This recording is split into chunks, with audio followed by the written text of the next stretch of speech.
ela vai bom sem nenhum incidente, nossa sali 6h45 mais ou menos, nossa toma a ruta, a maneira como nós temos, e nós chega hobby para o tempo, nós também chega 10 horas e nós acabamos 10 horas e 5.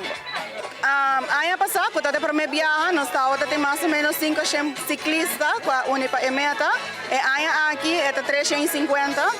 O grupo não se queda a mesma quantidade, 28 grupos, em que cabe extra, que é um individual, mas nós estamos contentes com 350 que participaram e com a registra.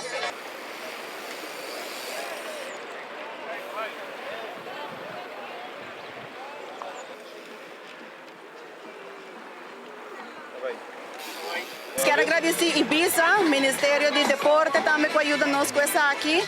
Nós temos que agradecer todos os sponsors que nos apoiam, para por assim que nós temos algum door prize também para todos que participar.